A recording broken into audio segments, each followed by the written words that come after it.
So, after a little bit of a wait, I was busy for a couple days, but I decided better late than never, let's talk about Blood of Zeus. This was probably one of my most anticipated shows over on Netflix, and I'm really excited to, sit down and talk about it. It's actually kind of funny, because when I did a video, I think it was actually the previous one, sorry, that's my chair, when I did the previous video, I was like, hey, when Blood of Zeus comes out tomorrow, I'll review it, and I'm like, oh, it came out that day of the review, and I started watching it, and I enjoyed it. I really did enjoy it. It's, the best way to describe Blood of Zeus right out the gate is basically, it is, Clash of the Titans, if it was an anime. That's exactly what it is. If you have that thought of it's Clash of the Titans, then you're going to enjoy this. Because there is some hokey shit that goes on, but at the same time, it's really fucking cool, and it's a lot deeper. I feel like this is what this feels like the real remake for Clash of the Titans, or the real sequel for Clash of the Titans. So, let's talk about Blood of Zeus. So, this story focuses on an unknown Greek hero named Heron, who is the bastard son of Zeus. That whole spiel, because if you're a woman, if you're a very beautiful woman in Greece, in ancient Greece, then guess what? Zeus is going to be like, swiggity swooty, here I come for that booty. So, Zeus has this son, and at the same time, these demons are starting to show up, and Heron is thrown into a situation where he must now confront the demon leader, Seraphim, and Zeus's spiteful wife, Hera. Which actually, I really like the idea of Hera being a big villain in here. I really do enjoy the idea of Hera being a major threat in here. But, guys, I'm going to be honest. As much as I love this does fall into a lot of the same tropes I've been seeing with a lot of the Greek god stuff in media. In that, Zeus is a good guy, but, here they at least call him out on his bullshit. I'll give it that, is that they at least call him out on his bullshit and the whole, you bend the rules for everybody, you bend the rules for yourself, but enforce them on everybody else. And also how he sleeps with all these other women. They at least throw that out there. There's also the, there's some other cliches like another son of Zeus.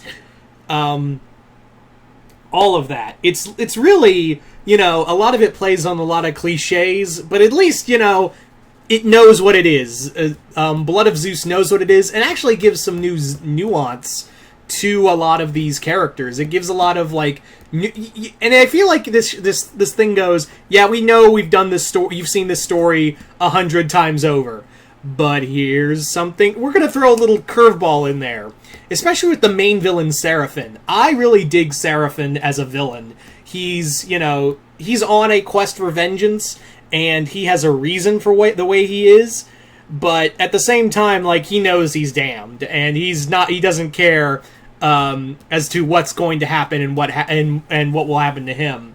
There's also Hera, who, it's actually nice to see another god outside of Hades being treated as the villain, and someone who actually would make sense as the villain. It's really, and we gotta talk about I will talk about the ending and how it pretty much plays up in the whole... I literally went, are you kidding me? You were doing great until that point.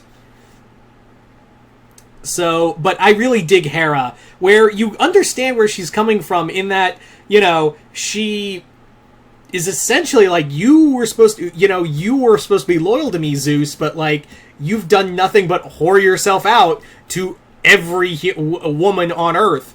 Also, hey, I'm your wife, so you understand where she's coming from, but she really goes overboard in this story. I also really love the monster designs in here. I really absolutely love the monster designs in here. There is just some great style to these characters in the monster form. I really enjoy it. Heron is alright. He's just kind of like your basic generic hero. Alexia, the Amazon, I love her story a lot more, of her basically being like, I have now been thrown into a situation I cannot deal with, but I'm gonna shut up. So, Alexia, I was like, can we go back to Alexia? Every time, Heron was on screen and he would talk, do this and that, I was like, I understand you're the main character, Heron, but can we go back to Alexia? She's way more badass. Like, I really want them, whoever was behind this studio, I really want them to do a Wonder Woman show. A Wonder Woman animated series. Or a God of War. That's basically what I'd like to see these guys. It's like they're trying to pitch, hey, if we could do Wonder Woman or, a story about Kratos, so wouldn't that be cool, right? Can we do that? And I feel like this was originally meant to be God of War, because wasn't there supposed to be a God of War anime coming to Netflix, but I guess that got cast down. They were like, fine, we'll make our own Greek story with blackjack and hookers, which actually is not far from the case with this show. The action is really well done. There are just some excellent kills in here. This is a very bloody anime. It's obviously from the same wheelhouse as from the Castlevania series, so it was cool to see that how that played out. And of course, you were going to get some major violence in here. I will say, though, and this is a minor spoiler, I'm not happy at the idea of making Hades, again, the next villain for the next season. I'm like, really? We're going to go with Hades again? Because if you look at Greek mythology, Hades is not really a villain. He's never really, like, everyone treats him like the devil. Hades isn't really the devil. The only real bad thing he ever did was kidnap Persephone. And if you look at the ancient text, like, yeah, don't kidnap your wife. That's kind of a big deal. Don't kidnap your wife. Please, God, don't. But, like, he hasn't really done anything necessarily outside of that. He never really did anything evil and was actually, like, a really chill god. And Persephone actually, like, a lot of the ancient texts show that she was in love with Hades. She fell in love with Hades eventually. So I'm not happy with the idea of next season having Hades be treated like Darkseid again. I'm like, can we just go with Ares? I mean, Ares is also played out, but at least he's justifiably evil. But whatever. Maybe they'll give some nuance and, like, maybe they'll show why, like, much like with Hera, maybe they'll show why Hades is doing this, so I don't know. I'm just tired of Hades being the villain, because he's not like that in Greek. He's actually way more cooler than, Zeus and all them, so anyway.